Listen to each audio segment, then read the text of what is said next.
Muy buenas tardes, son las 3:09, una hora menos en Canarias. Comienza la rueda de prensa tras la celebración del Consejo de Ministros.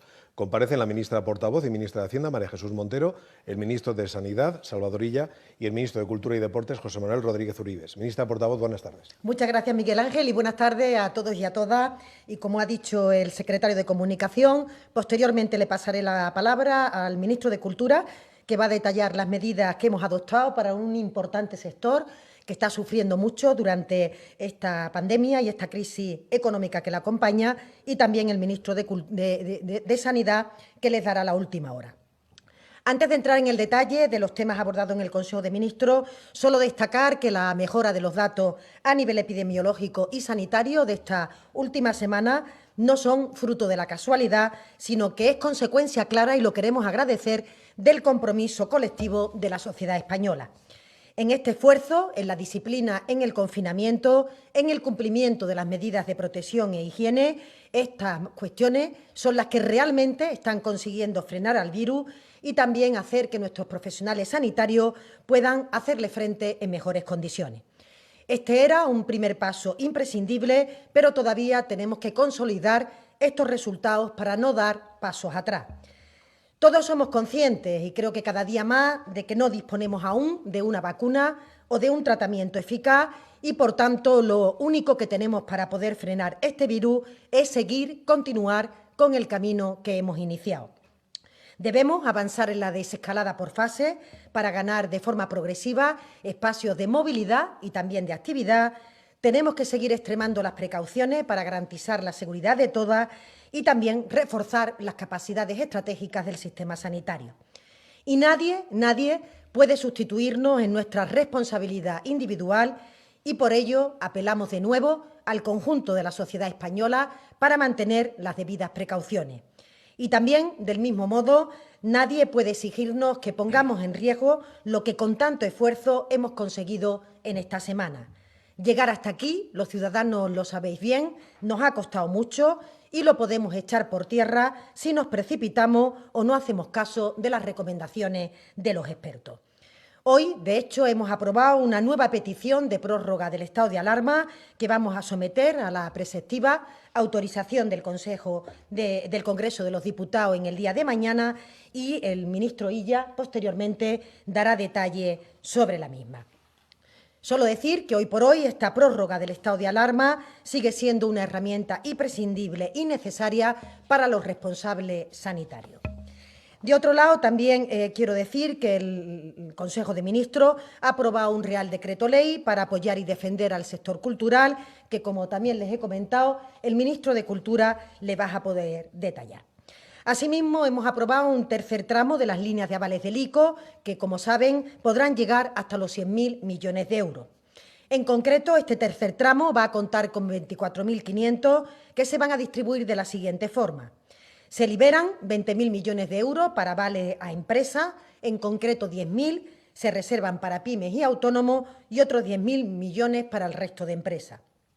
Quiero destacar que este acuerdo señala de forma expresa que las entidades bancarias no podrán cargar ningún coste financiero sobre los importes no dispuestos por el cliente. Y así estamos dando respuesta a las quejas de algunas empresas que denunciaban algunas cuestiones y que vamos sujetando a una vigilancia, a un seguimiento y posteriormente aprobando en cada tramo que se libera las cuestiones que tenemos que reforzar. Asimismo, el acuerdo establece un tramo de 4.000 millones para avalar las emisiones de pagarés de empresas no financieras que operan en el mercado alternativo de renta fija. Entre las condiciones para acceder a este aval se establece la obligación de que las empresas tengan la sede social en España. Y, de hecho, en la exposición de motivos se hace mención expresa a esta cuestión, y fundamentalmente para evitar que puedan acceder compañías con sedes en paraísos fiscales que puedan beneficiarse de estos avales o que los fondos públicos puedan utilizarse para repartir dividendos. Por último, el acuerdo habilita un tramo de 500 millones para CERSA, la compañía estatal de refianzamiento. Esta partida va a permitir reforzar una labor que ya viene desarrollando CERSA en apoyo a las empresas. Hasta la fecha, el Estado ha desbloqueado 64.500 millones de euros de la línea de avales, la mayor parte reservada para pymes y autónomos. Por tanto, la prioridad de que este sector de nuestro tejido productivo se pudiera proteger está teniendo sus resultados en el acceso que están teniendo a las líneas de liquidez.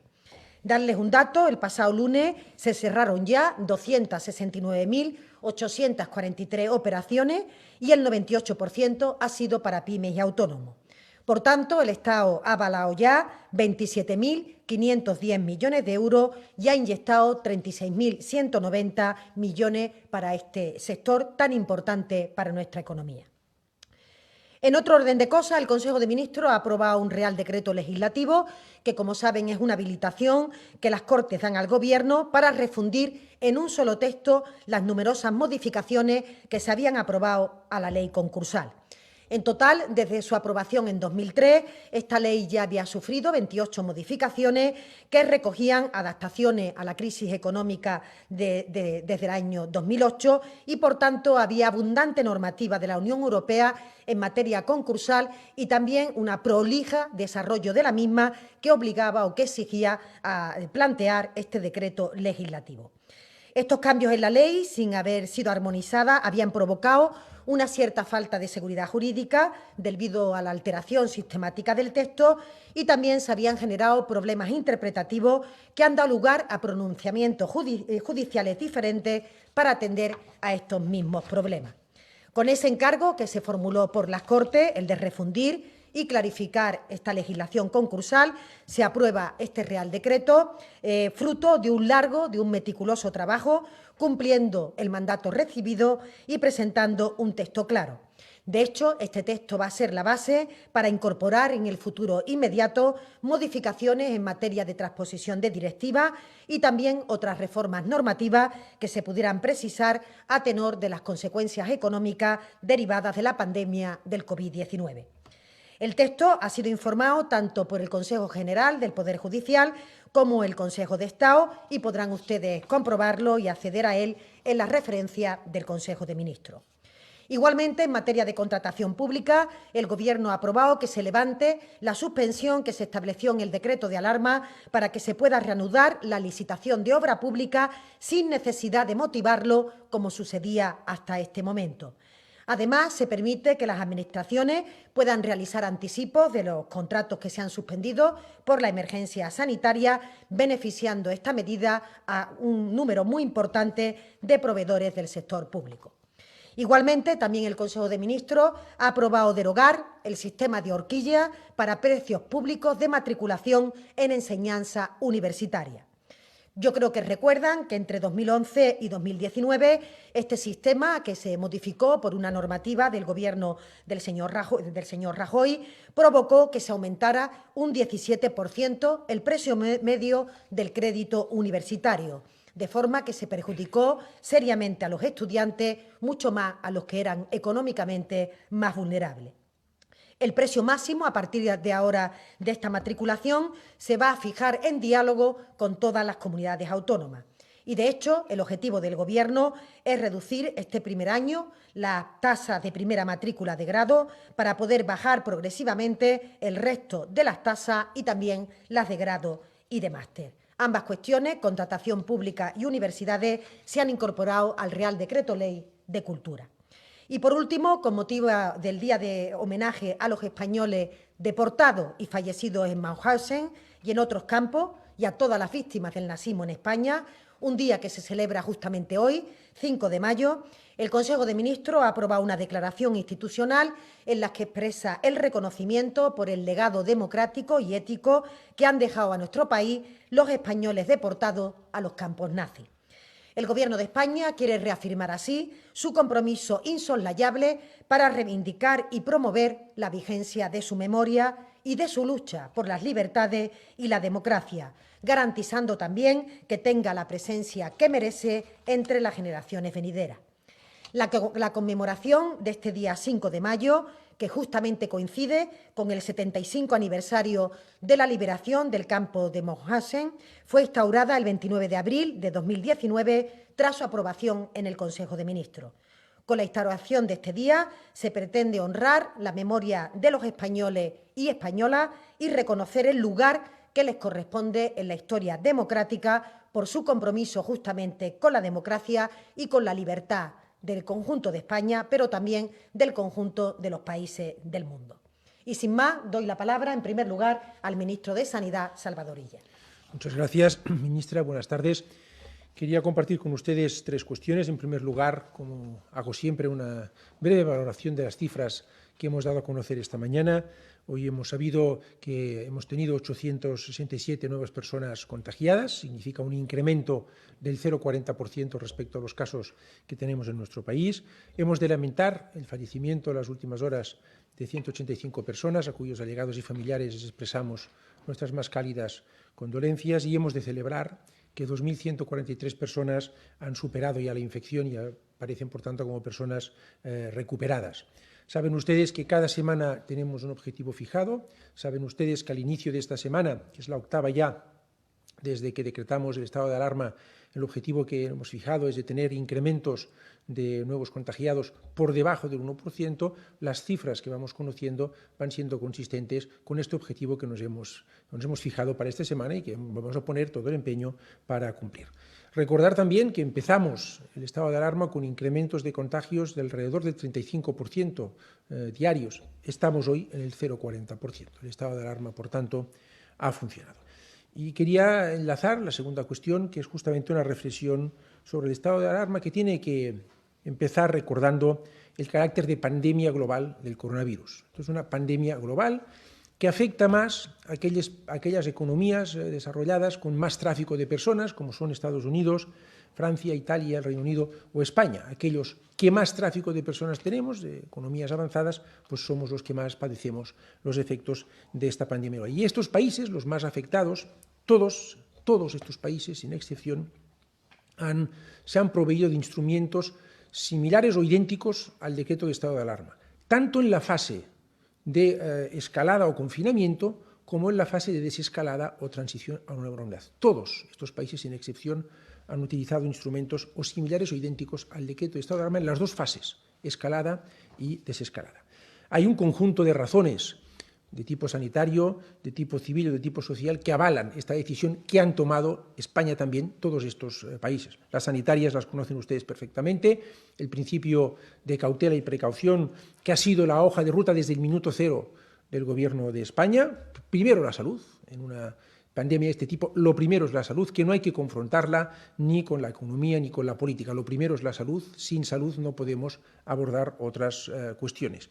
Y el éxito del estado de alarma justamente ha residido también en la existencia de unas reglas comunes, es lo que nos posibilita el estado de alarma de poner en práctica, unas reglas comunes que nos han permitido entrar juntos con medidas de confinamiento muy drásticas, que se han cumplido con ejemplaridad y que nos van a permitir salir juntos con flexibilidad en atención al distinto desarrollo de la epidemia en distintas partes de nuestro territorio. Unas reglas comunes que nos garantizan, en definitiva, poder controlar la pandemia en nuestro país. También razones de tipo civil. Saben ustedes que el vector principal de contagio es la movilidad, que hay que limitar, y para limitarla en la fase ya de desescalada al interior de la provincia o de la unidad territorial que acordemos con las comunidades autónomas, es imprescindible tener un instrumento que nos permita limitar la movilidad. O razones sociales, me estoy refiriendo al conjunto de medidas que constituyen este escudo social, esta red de seguridad que va aparejada al mantenimiento del decreto de estado de alarma. Por lo tanto, el estado de alarma ha funcionado, 35% a 0,40% de incremento, y no es momento, créanme, de apostar por experimentos, cuando tenemos una cosa que ya se ha visto que está funcionando.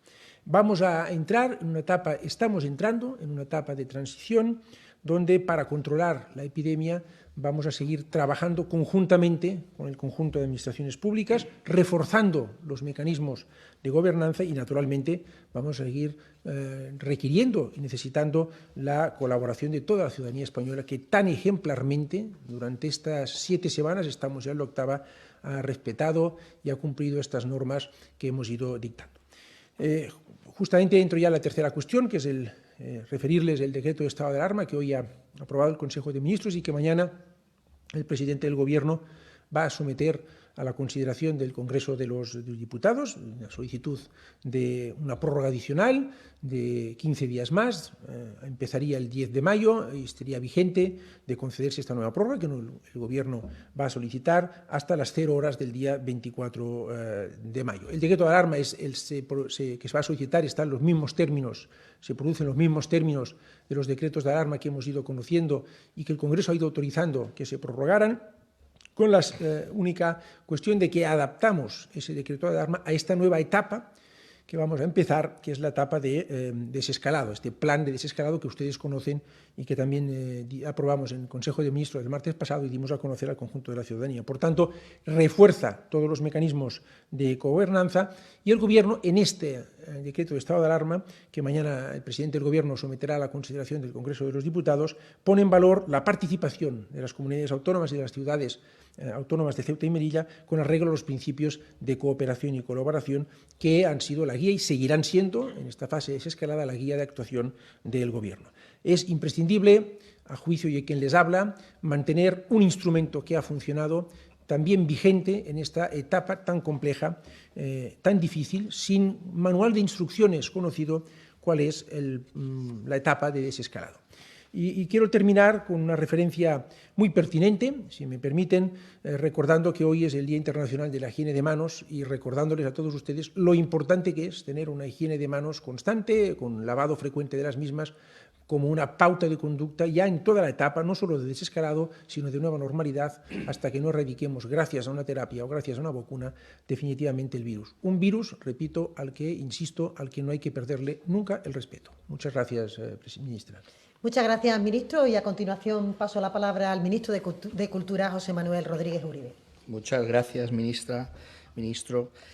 Bueno, comparezco ante ustedes para dar cuenta del decreto que hemos aprobado hoy en el Consejo de Ministros, un decreto de apoyo a la cultura. Quiero, en primer lugar, agradecer el trabajo de tanta gente que lo ha hecho posible, por supuesto del Consejo de Ministros, de mis colegas, de mis compañeros y compañeras, del presidente, pero también de los sectores culturales, que han estado muy encima, que han trabajado de una forma muy leal, aportando sugerencias importantes, también de las comunidades autónomas, de los consejeros y consejeras de las comunidades autónomas, de las ciudades autónomas de Ceuta y Melilla y de la Federación de Municipios y Provincias. Ha sido un trabajo coral, un trabajo de equipo, un trabajo conjunto. También quiero agradecer a mi departamento, el Ministerio de Cultura, a los colaboradores, el esfuerzo que han hecho en estas semanas, ¿no?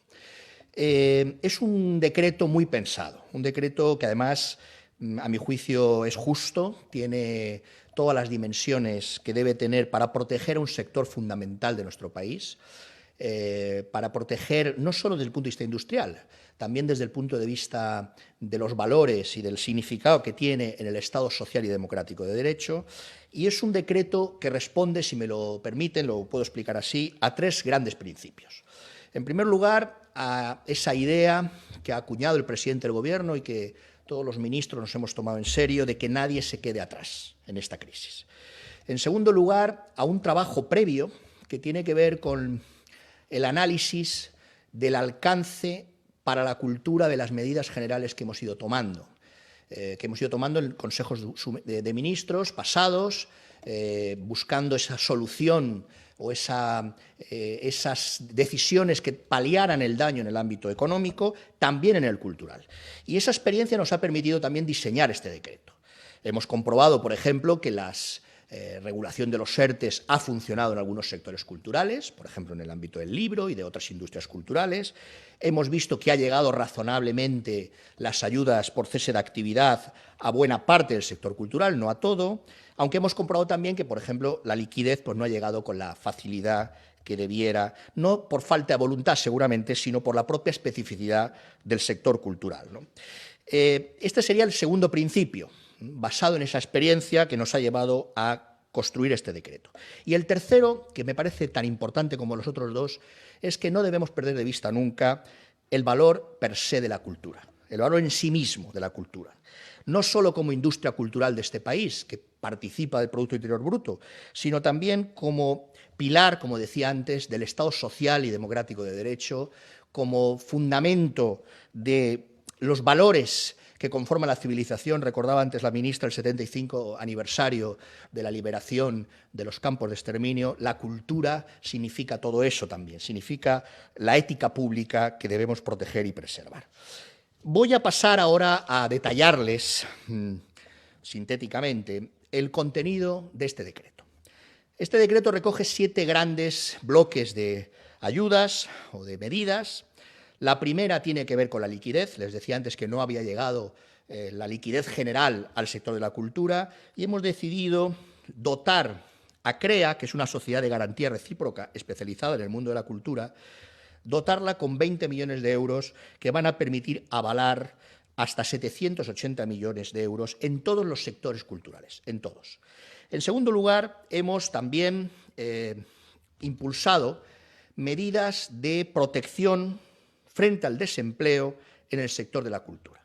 Esta es una vieja demanda que se ha visto agravada en el contexto del coronavirus, que tiene que ver también con el desarrollo y la maduración del Estatuto del Artista, y en donde el Ministerio de Trabajo nos ha hecho una mano y hemos trabajado de la mano para resolver la situación de los trabajadores de la cultura más vulnerables, que está caracterizados por la intermitencia, por la vulnerabilidad, por la precariedad muchas veces en el ámbito de la música o del teatro, de la danza, del circo, del cine, ¿no? Y esta protección social frente al desempleo me parece que es algo fundamental en este contexto que, como decía, es una demanda, una vieja demanda de hace años de los actores, de las actrices, de los artistas en general. En tercer lugar, hemos también apoyado la protección del tejido empresarial y asociativo. Ayudas concretas a las estructuras para que pueda transitarse, primero para paliar el daño producido en un sector, como decía la ministra portavoz antes, que ha sido especialmente dañado porque es un sector que depende del público y el combate contra el virus nos ha obligado a encerrarnos en casa. Además de paliar ese daño, hemos tratado también de ver el horizonte de la desescalada con ayudas que permitan completar la presencia de los sectores culturales en las distintas fases. Por cierto, todos los sectores culturales están reconocidos y recogidos en esas fases y estas ayudas a las estructuras, a la industria, al tejido asociativo y empresarial puede completar ese inicio de actividad que necesariamente tendrá que ser progresivo. Junto a esto, o vinculado a esto, hemos introducido elementos muy necesarios de flexibilidad en las ayudas, en los tiempos, en los plazos, de anticipos también. Hemos tratado en estos meses o en estas semanas de que no se cancelen los eventos culturales, sino que se pospongan, ¿no? Y para eso estas ayudas que introducen flexibilidad son fundamentales en la justificación, en los anticipos, etcétera, etcétera. Por ejemplo, hemos retirado la exención o hemos retirado la condición o el requisito de los estrenos comerciales en el cine, que evidentemente no pueden producirse, y podemos ayudar aunque esos estrenos se produzcan en otras plataformas diferentes a las salas de cines. En quinto lugar, hemos introducido en el decreto incentivos fiscales. Incentivos fiscales muy pensados, muy meditados y muy oportunos, a nuestro juicio, para este momento en el que estamos viviendo.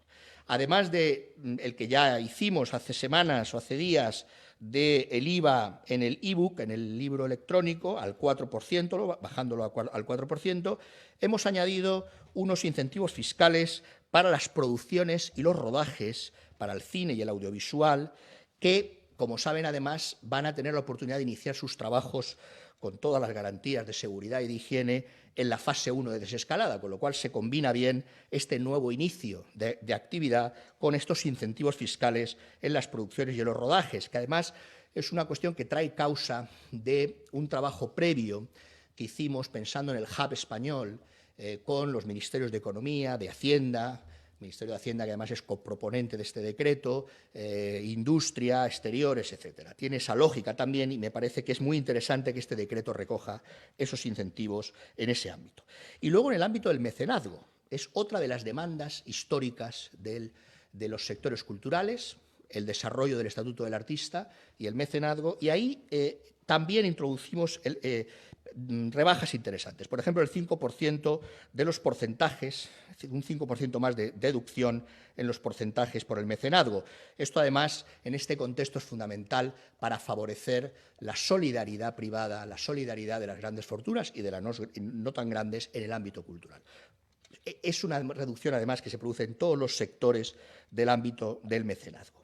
Y luego añadiría dos cosas más, que son importantes. En primer lugar, que el apoyo que se recoge en este decreto es a todos los sectores culturales, al cine, a las artes escénicas, es decir, a la danza, al circo, a la música, al teatro, a las bellas artes y al arte contemporáneo, al libro, a los videojuegos, a las industrias culturales y también al ámbito deportivo en relación con la prórroga de ayudas para nuestros deportistas en forma de becas y de ayudas económicas de cara a Tokio 2021. Y por último, como último contenido en este resumen que hago del decreto que hemos aprobado hoy en Consejo de Ministros de apoyo a la cultura, reconocemos algunas cuestiones importantes mirando también hacia el futuro, mirando hacia el año que viene, en un signo también de esperanza en ese sentido, ¿no? Reconocemos como acontecimientos de excepcional interés público, que tiene un valor simbólico, pero tiene también un valor de incentivos fiscales, el Plan Berlanga o el Año Berlanga, pensando en nuestro cineasta valenciano español universal, que se cumple el año que viene el centenario de su nacimiento, la Vela de Alicante, el Campeonato del Mundo que arranca en Alicante el año que viene, en 2021, la Feria de Frankfurt, donde España va a ser o es ya el país invitado por Alemania para, país de honor, la Feria del Libro de Frankfurt, o el Xacobeo 2021, el año santo, el año Xacobeo, que también apoyamos desde este decreto. Estos serían los contenidos principales, muy resumidamente. Como reflexión final diré que estoy muy satisfecho de este decreto, me parece que llega en el momento oportuno, también pensando en la transición y en paliar buena parte del daño causado a un sector fundamental de este país, en términos no solo económicos, sino también en términos cualitativos, en términos éticos, en términos axiológicos, y es un decreto medido, pensado, a mi juicio claramente es un decreto justo y justificado.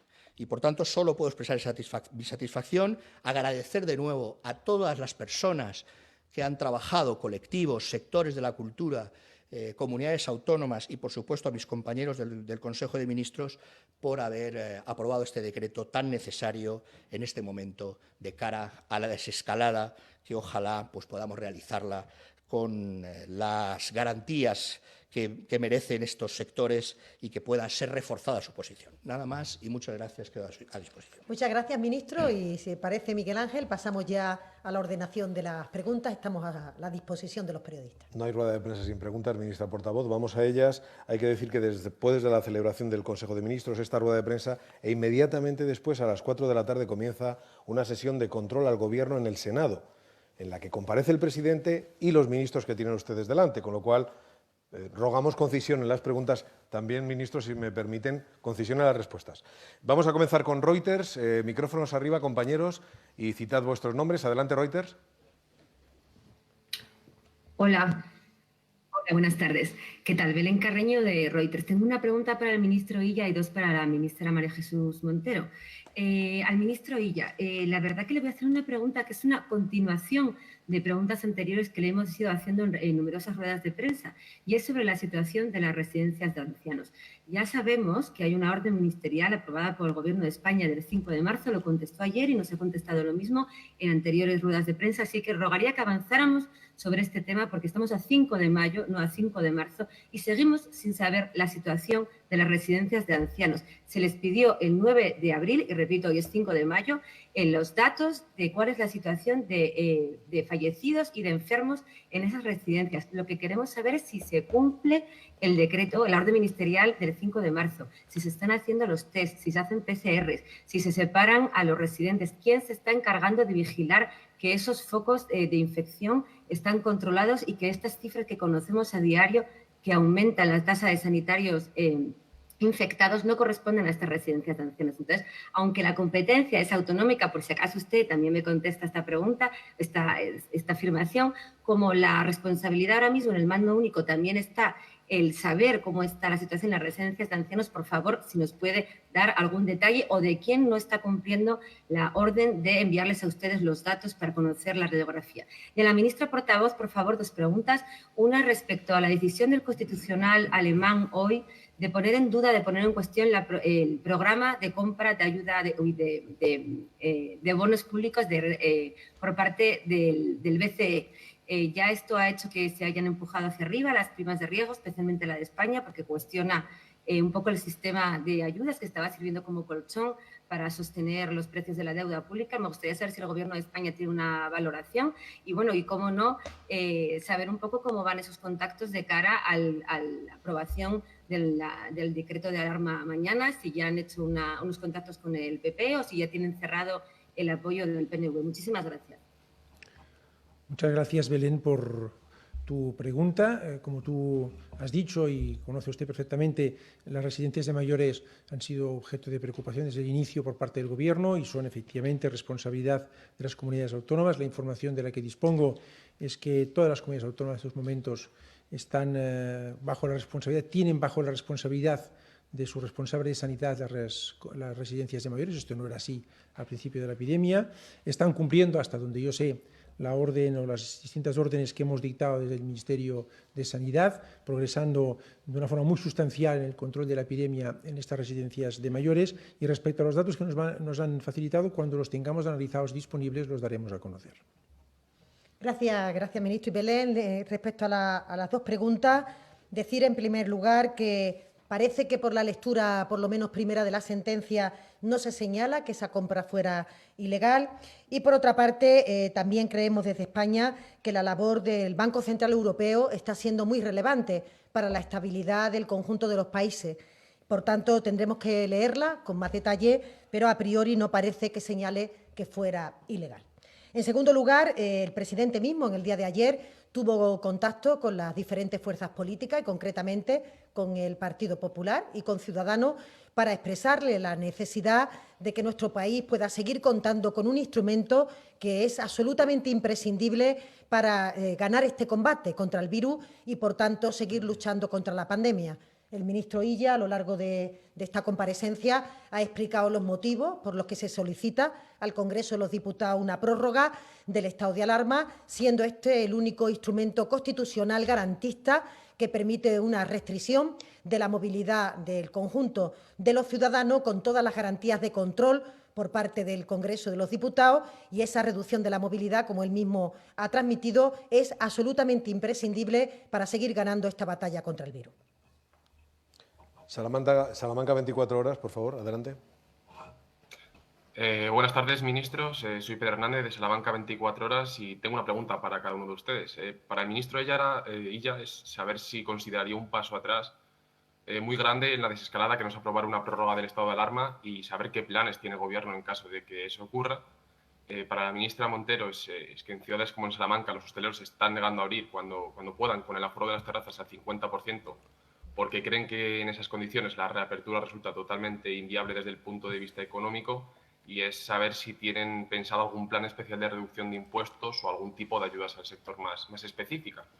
Y para el ministro Uribe es recordarle que en mayo es el inicio de multitud de festivales, conciertos y otros eventos al aire libre, como bien sabe usted, que congregan a decenas de miles de personas.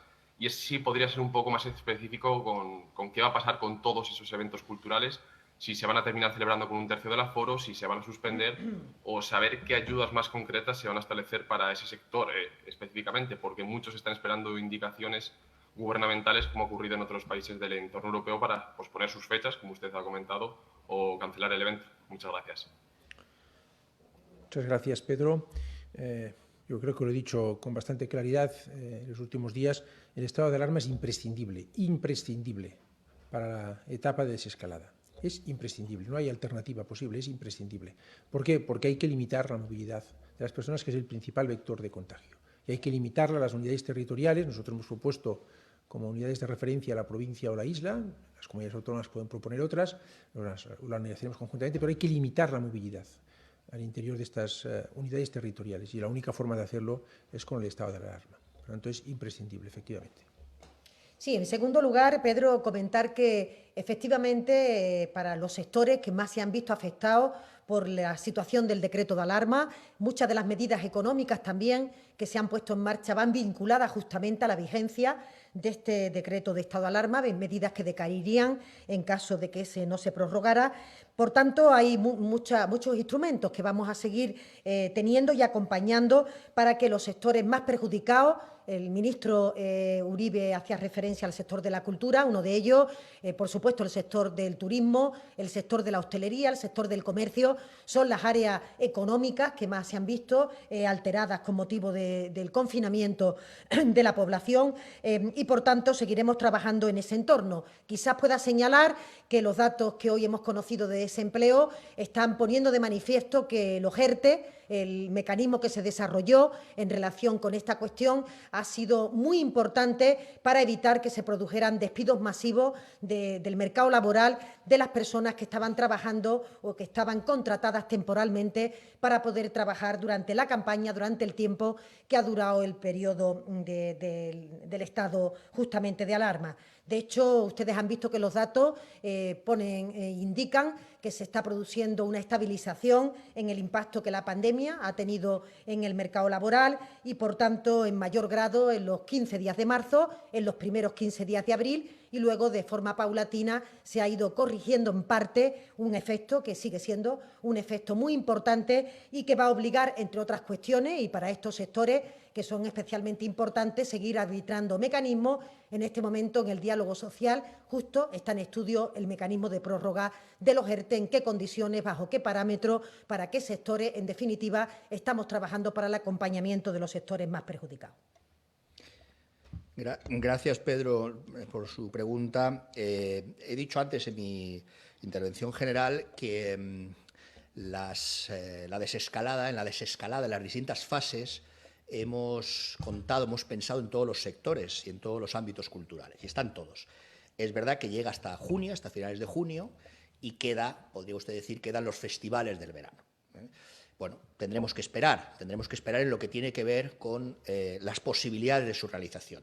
Siempre, como hemos hecho desde el minuto 1, siguiendo los criterios de sanidad, los criterios científicos y el principio de prudencia. Por tanto, responderemos a eso, si se produce esa celebración o no, cuando llegue el momento. Es verdad que, en todo caso, tenemos también un criterio que ha servido y está sirviendo, que es tratar de no cancelar las cosas de forma definitiva, sino posponerlas en el tiempo. Sí se pueden hacer en otro momento, cuando las condiciones, digamos, sanitarias lo permitan. Ese sería un camino que se puede explorar, que quizá con los festivales de verano es más difícil porque te llevan al año siguiente, pero en todo caso lo vamos a valorar también, ¿no? Y también estamos trabajando, en otro orden de cosas, con el sector de los festivales y con de la música en vivo, etcétera, que en verano es muy importante, y con el Ministerio de Consumo para encontrar también alguna solución equilibrada al tema de la devolución de entradas, de cómo hacemos si se produce ese traslado en el tiempo del festival para que haya un equilibrio, aunque en última instancia, pues evidentemente el cliente tendrá la última palabra, pero para tratar de proteger también al sector.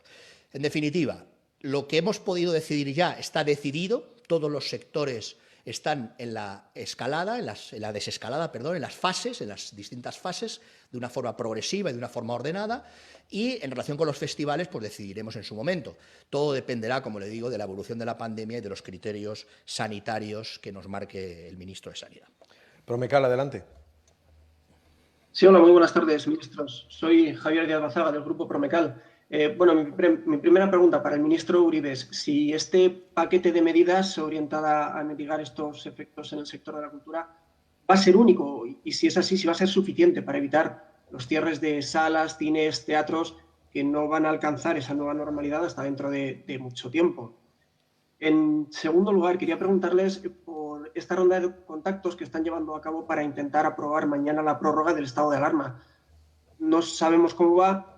En cualquier caso, parece que cuentan cada vez con menos apoyos. No sé si esto estará perjudicando la credibilidad del país en el exterior y si eso puede, a su vez, perjudicar las ayudas que nos puedan brindar desde la Unión Europea. Y una última cuestión muy rápida, ya no sé quién me la puede responder, sobre la limitación de la entrada de alumnos en las aulas a partir de septiembre.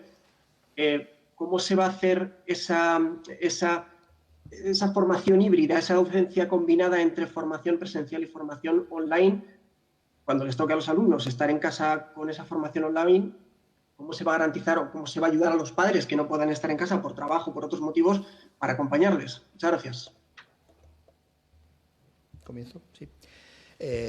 Gracias por su pregunta. La verdad es que es muy oportuna porque yo he dado cuenta de un decreto que hemos aprobado hoy, que es un decreto que está pensando fundamentalmente en paliar el daño causado, en ayudar a paliar el daño causado en el sector cultural en este tiempo que ha transcurrido desde el origen de la pandemia hasta ahora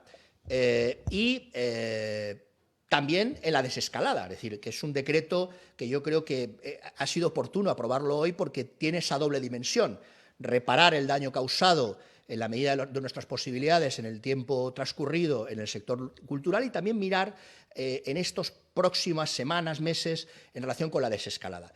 Pero es verdad que estamos haciendo un trabajo de otro orden, que es de medio y de largo plazo. Y este es un trabajo fundamental, que yo además quiero animar y contribuir y liderar en su caso con las comunidades autónomas y los ayuntamientos que tienen importantes competencias en materia de cultura y por consiguiente buscar ese pacto de Estado al que ya me he referido en alguna ocasión por la cultura con medidas de más largo alcance, a medio plazo y a largo plazo. Porque yo creo que también tendremos que aprender de esta experiencia, de esta crisis, sacar enseñanzas y fortalecer nuestra cultura para situaciones venideras que ojalá no se produzcan, pero que nos permita esta experiencia también fortalecer un sector fundamental de nuestro país, como he dicho antes, en términos de industria, pero también en términos de valores. El siguiente turno es de 4. Adelante. Buenas tardes, ministros. Yo tenía varias preguntas. La primera es, ayer el ministro Ábalos ligó muchísimo, el Gobierno en general está ligando muchísimo los ERTEs por fuerza mayor al estado de alarma. La oposición les exige en bloque que desliguen ese estado de alarma de los ERTEs y otras ayudas económicas. ¿Se plantean hacerlo? Y si no es así, ¿están trabajando ahora ya sí en un plan B para poder ayudar a esos miles de trabajadores que se quedarían en el paro si dejaran de estar activos estos mecanismos? Segundo, haciendo hincapié en la pregunta de mi compañero anterior, los alumnos en el colegio a septiembre. Hoy la ministra ha dicho que solo podrán acudir la mitad si las condiciones sanitarias siguen siendo parecidas ahora. ¿Cómo lo van a hacer? Hay muchos profesores que dicen que es inviable hacer eso. Y tercero, al ministro de Sanidad. Hay a mucha gente que con la subida de las temperaturas les empieza a preocupar muchísimo el tema de las piscinas comunitarias y las piscinas públicas. ¿Está el Ministerio ya trabajando en un protocolo? ¿Se van a poder abrir este verano? Gracias.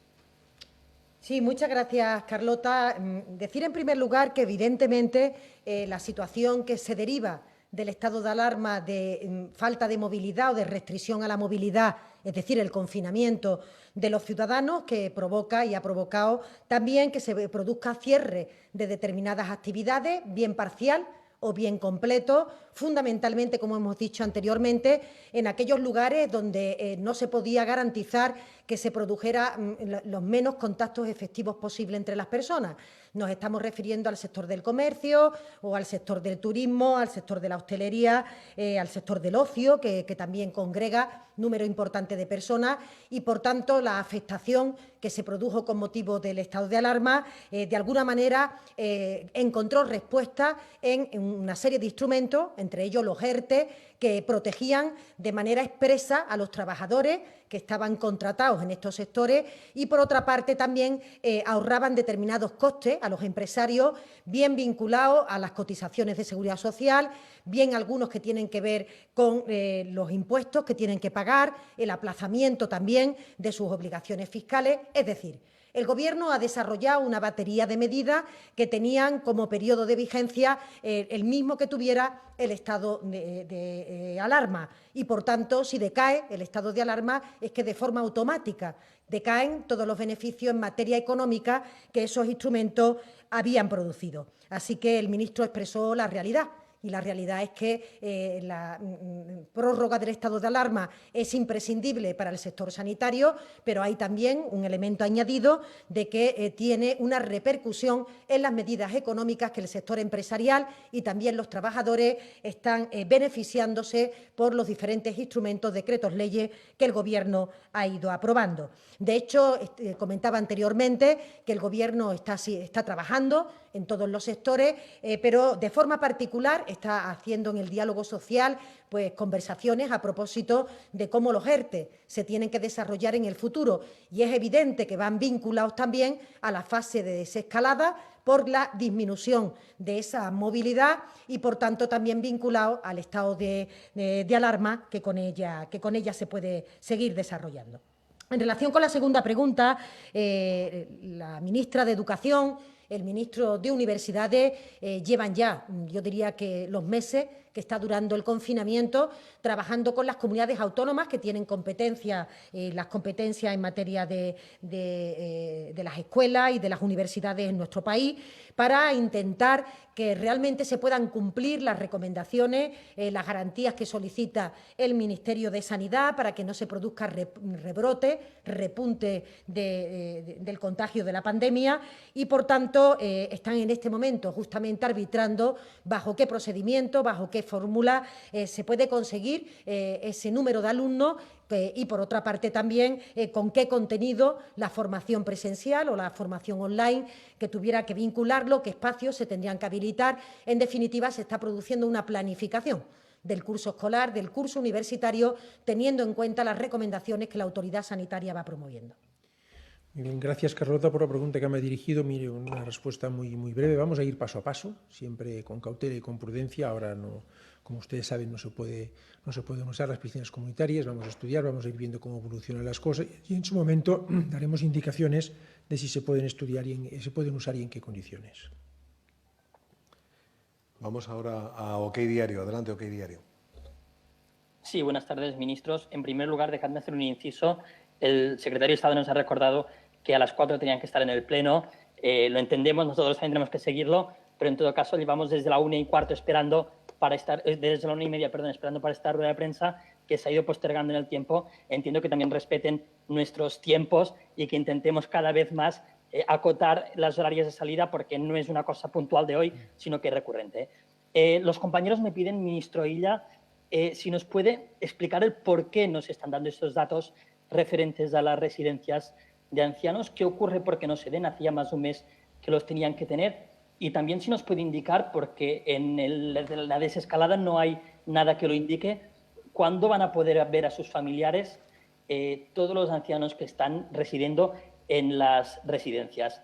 Para el ministro Uribes, no sé si nos puede concretar cómo va a terminar la temporada de fútbol, si hay algún calendario y si entiende también la preocupación de jugadores como los de Eibar que ponen su salud por delante de jugar, ¿no? Que tienen miedo a volver. Y para la ministra portavoz, altos cargos del PSOE han dicho en más de una ocasión sentir envidia de la situación política en Portugal, del apoyo a la oposición a la gestión del primer ministro Costa. Pocos ministros de su gobierno han hecho autocrítica de su acción, incluso algunos han dado lecciones o ha afirmado ser alumno aventajado. ¿Qué ha hecho mal el gobierno para que no solo la oposición ponga en duda continuar apoyándoles, sino que ya incluso sus propios socios les dejen de lado? ¿Y cómo garantizan acabar la legislatura sin apoyos evidentes y pese a que el presidente dijera que llamaba cada lunes a la oposición, no contando con su opinión, incluso con ataques por parte de los portavoces parlamentarios de los grupos que apoyan al gobierno? Gracias. Muchas gracias, Joan, por tus preguntas. Respecto a la primera, residencias de mayores, me remito a la respuesta que he dado antes. Se han hecho progresos muy importantes por parte de las comunidades autónomas, que son las responsables de las residencias de mayores. Cuando tengamos la información analizada, la daremos a conocer. La desescalada, efectivamente, es muy cautelosa en todos sus aspectos, especialmente con las residencias de mayores. ¿Cuándo podrán visitarse a las personas de residencias de mayores? Cuando se den las condiciones de seguridad. Cuando creamos que se dan las condiciones de seguridad y epidemiológicas, pues autorizaremos, valorándolo conjuntamente con las comunidades autónomas, pasos o medidas de desescalada respecto a estas instalaciones de residencias de mayores. Lo mismo que, gracias por su pregunta, lo mismo que les decía en relación con la desescalada y la cultura, puedo decir también de la desescalada y el deporte. Hemos hecho los deberes, hemos hecho los protocolos, no solo el CSD y el Ministerio de Cultura y Deporte, sino también la Liga, la Federación. Todo el mundo está pensando en organizar las cosas bien para, si se puede, culminar la Liga. Esa es ¿Y de qué depende? Pues de los criterios sanitarios. Es exactamente igual que en relación con lo que le decía antes. Por tanto, ¿cómo no voy a entender la preocupación de los jugadores de fútbol? Por supuesto, es la que tiene este Gobierno. La prioridad es la salud, el derecho a la salud, el derecho a la vida y, por consiguiente, todo va a depender de que se den las condiciones para que no se ponga en riesgo ese derecho a la vida y ese derecho a la salud. Y, por tanto, se trata de esperar. Pero los deberes están hechos, que es lo importante. El CSD, la Liga, la Federación y el conjunto de federaciones deportivas, no solo el fútbol, están trabajando para marcar el camino y para intentar transitarlo si las condiciones de la epidemia lo permiten. Sí, y Juan, 2 o 3 consideraciones sobre tus preguntas. Bueno, en primer lugar, es evidente que damos las gracias al Senado porque ha retrasado la comparecencia de los ministros y poder hacer algo que es complicado en estos días, que por una parte, por supuesto, que el Consejo de Ministros tenga la discusión que considera necesaria de elementos tan trascendentes como los que estamos contando en el día de hoy. Y, en segundo lugar, atenderles a todos ustedes con el tiempo suficiente para permitir que todas las cuestiones puedan quedar resueltas. Y, en tercer lugar, una labor de control al Gobierno que este Ejecutivo está haciendo, está teniendo comparecencia tanto en el Senado como en el Congreso, cosa que no ocurre con otros gobiernos y que en una situación de pandemia como la que estamos viviendo hace veces muy difícil que los ministros podamos estar en tiempo y en forma en varios sitios a la vez. Y decirle también que este Gobierno ha contado con la práctica unanimidad de los grupos políticos para sacar adelante los decretos ley que ha ido aprobando a lo largo de este periodo en el Congreso de los Diputados. Y no me refiero solamente a las prórrogas sucesivas del estado de alarma, sino también a las medidas económicas, a medidas importantes prácticamente para todos los sectores. Por tanto, yo diría que han contado con la gran inmensa mayoría de todos los representantes de los españoles en el Congreso de los Diputados. Por tanto, consideramos que todas esas iniciativas han tenido un respaldo mucho más allá de las fuerzas que votaron la investidura. Ha sido más amplio, incluso ese consenso, que aquellas fuerzas políticas que votaron la investidura del presidente Sánchez. Es obvio que a un Ejecutivo le gustaría contar con una oposición, sobre todo con el principal partido de la oposición, que realmente, desde nuestro criterio, permitiera que pudiéramos seguir avanzando, que pudiéramos participar en la reconstrucción social y económica de este país de manera conjunta, que se abandonaran intereses partidistas y, por tanto, que se pusiera el interés general de todos los españoles por encima de cualquier otra cuestión. Y, en este sentido, pues evidentemente, cuando la oposición de otros gobiernos en otros países así se comporta, pues bueno, puede despertar una cierta envidia, ¿no?, por parte del Gobierno de España.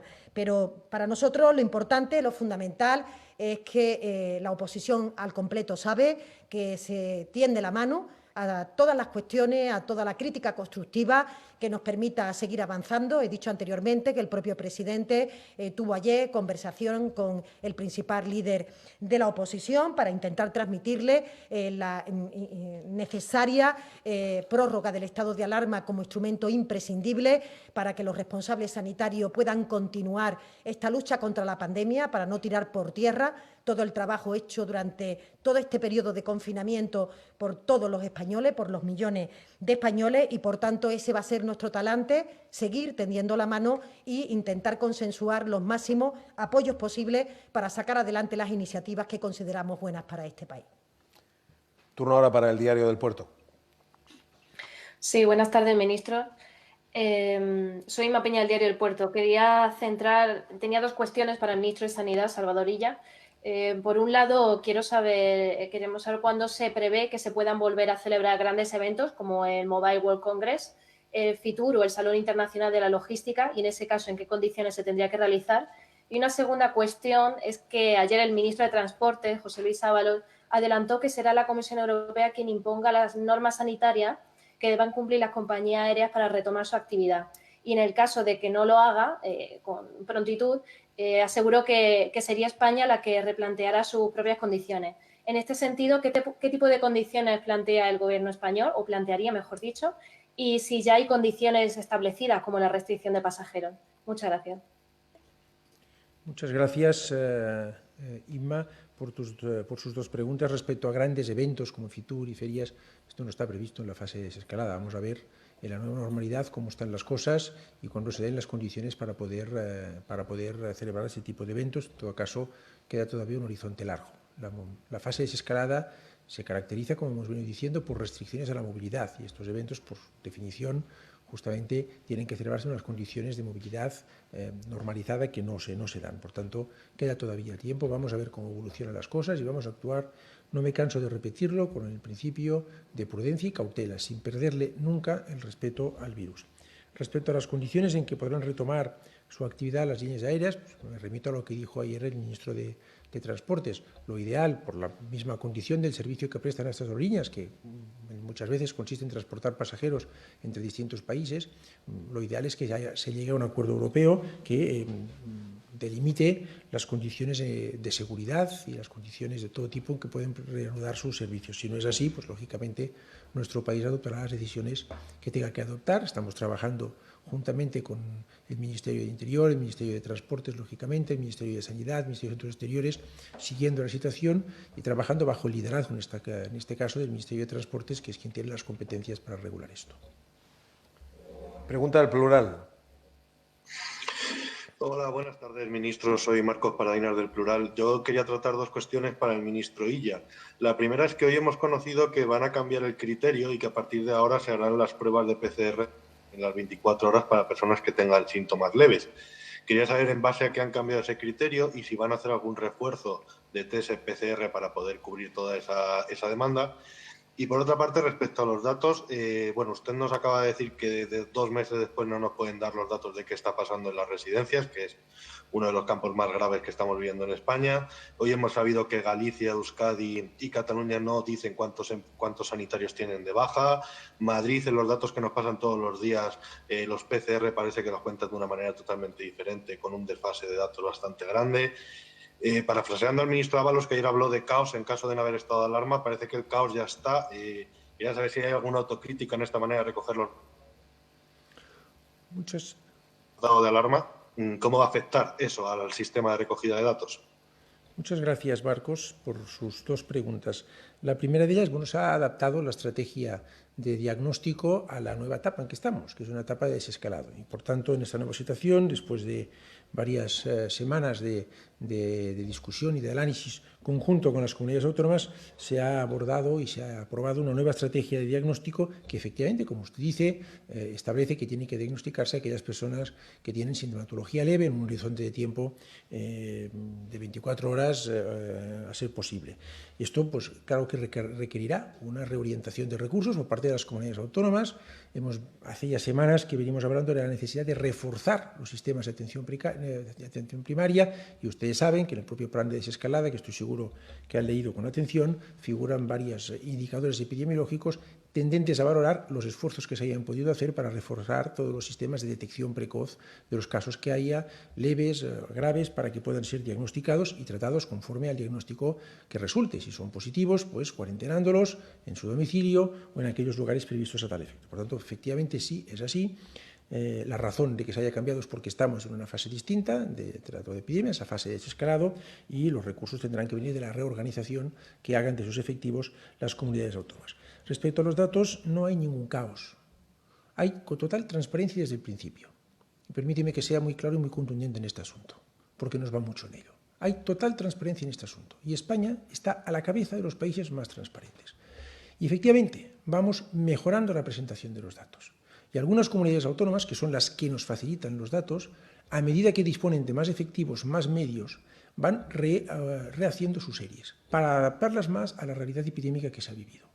Esto no es un cambio de criterio, esto es un esfuerzo permanente que hacen las comunidades autónomas y que yo quiero reconocer para mejorar la información que transparentemente les explicamos a ustedes. Se les explica además el responsable técnico que tiene que presentar esos datos y que los recoge en como responsable máximo del organismo, el Centro de Coordinación de Alertas y Emergencias, que recibe los datos diarios de las comunidades autónomas. Hay esfuerzo por proveer datos fiables, hay un esfuerzo constante de mejora y transparencia y un espíritu permanente de presentar los datos que se obtienen de la mejor forma posible. Los de residencias de mayores, cuando los tengamos analizados, los vamos a conocer, pero ustedes tienen cada día, el Instituto de Salud Carlos III publica el MOMO, la monitorización de la mortalidad. Ahí tienen ustedes comparado, porque lo publica el propio Gobierno de España, los datos de mortalidad comparados con los años anteriores. No acepto que se diga que no hay transparencia, lo que hay es un espíritu constante de mejora en la presentación de los datos que vamos a seguir manteniendo. Pregunta ahora Radio Euskadi, Euskadi Ratia, adelante. Sí, hola, buenas tardes. Nerea Sarriegui, de Euskadi Ratia y Radio Euskadi. Dos preguntas. La primera para la ministra portavoz. En las últimas horas el Gobierno ha intensificado las conversaciones con el PNV, que insiste en que el proceso de desescalada debe gestionarse desde las comunidades autónomas. También lo ha hecho con Esquerra Republicana. No sé si podría adelantar algo sobre esas conversaciones, si han llegado a algún acuerdo o si en el caso del PNV les han transmitido ya cuál será su voto mañana. Y la segunda para el ministro de Sanidad, Salvador Illa. Ha hablado usted de que el decreto del estado de alarma que presentarán mañana será el mismo que hasta ahora, pero que incluirá algunos cambios adaptados a la nueva etapa y que se pondrá aún más en valor la participación de las comunidades autónomas. No sé si podría detallar en qué términos va a cambiar esa participación o en qué se concreta esta adaptación. Y una última aclaración, si podría concretar cuándo termina el plazo esta semana para que las comunidades autónomas presenten sus propuestas de cambio de fase. Muchas gracias. Sí, muchas gracias, Nerea, por tus preguntas. Bueno, decir que, como he comentado anteriormente a alguno de sus compañeros, el Gobierno está en permanente diálogo con las fuerzas parlamentarias, con las fuerzas de la oposición, con aquellas que hicieron posible también la investidura, y de manera que durante todo este periodo, desde el propio presidente hasta los diferentes ministros y sobre todo el ministro Illa, en su tarea de coordinación, de cogobernanza, que ahora él comentará, durante la pandemia mantiene reuniones continuas, constantes, con los consejeros autonómicos, y yo misma tuve oportunidad en el día de ayer también de mantener reuniones con los consejeros de Hacienda, por tanto, para conocer, para poder discutir a propósito de las materias que nos ocupan, que nos preocupan a todos, y también para el reparto de los 16.000 millones que el Gobierno de España ha puesto a disposición de las comunidades autónomas para contribuir a la financiación del gasto sanitario, del gasto social y también de la caída de ingresos. Por supuesto, las conversaciones se intensifican siempre que tenemos que tener un proyecto de ley, una iniciativa legislativa, un decreto ley en el Congreso de los Diputados, y se mantienen hasta el momento de la votación. Por tanto, a lo largo de estos días, yo creo que ellos mismos podrán expresar cuál es su sentir respecto a, en este caso, la prórroga del estado de alarma, pero ha sido siempre una comunicación fluida, una comunicación continua y una comunicación que seguiremos manteniendo siempre por el bien del conjunto de los españoles. Muchas gracias, Nerea. El decreto es la primera prórroga que se pide después de dar a conocer el plan de desescalada, y es el mismo formato de decreto adaptado a la nueva realidad conforme al plan de desescalada que el Gobierno ha presentado, el plan de transición a la nueva normalidad, y por tanto lo que hace es reforzar estas referencias y estos mecanismos de cogobernanza, siempre con arreglo a los principios de cooperación y colaboración que ya han venido funcionando en relación al trabajo conjunto del Gobierno con las comunidades autónomas, y que ahora en esta fase tienen que mantenerse y aún más reforzarse, que es una pretensión que tenemos. De una forma con carácter excepcional, según reza en la instrucción, en la orden de cogobernanza que hicimos pública para la primera etapa de progreso a la fase 1, es decir, esta semana, el plazo para que las comunidades autónomas puedan hacernos llegar sus consideraciones y podamos valorar conjuntamente si procede o no progresar de fase vence mañana miércoles a las 2 horas. También indiqué a los consejeros en la reunión que tuve con ellos el lunes que es un plazo que no va a ser, en fin, que entendemos que es un trabajo intenso el que hay que hacer esta semana y que por tanto habrá flexibilidad en cuanto a la recepción de estos documentos. Con carácter general, para posteriores fases, se indica que las peticiones, la documentación, los estudios técnicos en base a los cuales se pretende progresar de fase en cualquier unidad territorial de las comunidades autónomas tienen que llegar con una semana de antelación para que las podamos trabajar y estudiar y valorar conjuntamente. Finalizamos con el turno de redacción médica. Buenas tardes, ministros. Cristina Alcalá, de Redacción Médica. Tenemos dos cuestiones y las dos son para el ministro de Sanidad, Salvador Illa. La primera de ellas, los profesionales de atención primaria dicen que es necesario reforzar las plantillas un 20% para cumplir con la nueva estrategia de diagnóstico y tener los resultados de las PCR en 24 horas. ¿Está ya preparado el Sistema Nacional de Salud para cumplir con esos plazos o se va a reforzar de alguna manera? Y la segunda cuestión es saber el estudio sobre profilaxis en personal sanitario que anunció el Ministerio de Sanidad hace un par de semanas, saber si el Gobierno ha empezado este ensayo y si puede ofrecernos algún tipo de avance. Muchísimas gracias.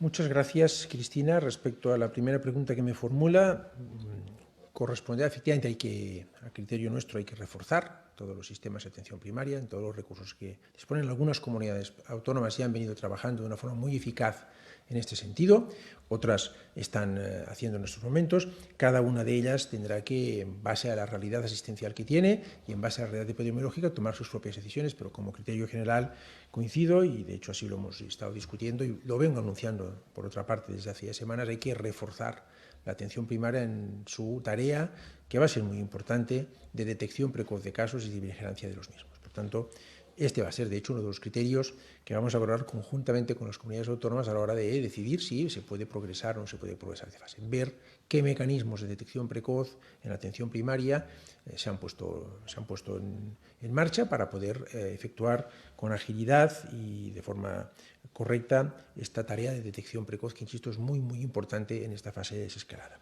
Respecto al estudio de profilaxis, pues sí, se ha empezado. No tengo resultados en este momento de este estudio.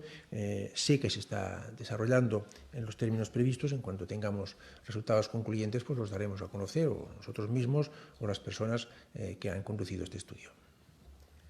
Pues muchísimas gracias. Gracias, ministros, por cumplir ante la prensa. Ahora hay que cumplir en el rendimiento de cuentas ante el Senado. Les anunciamos que a partir de las 6 de la tarde, 6:30, comparecerá en rueda de prensa en esta misma sala el ministro de Inclusión, Seguridad Social y Migraciones, José Luis Escrivá, y que la hora es aproximada, 6:30, porque, como siempre ocurre, los ministros tienen que cumplir con sus obligaciones políticas y parlamentarias y adaptarse a actos de comunicación como este. Gracias y buenas tardes a todos. Muchas gracias. Muchas gracias.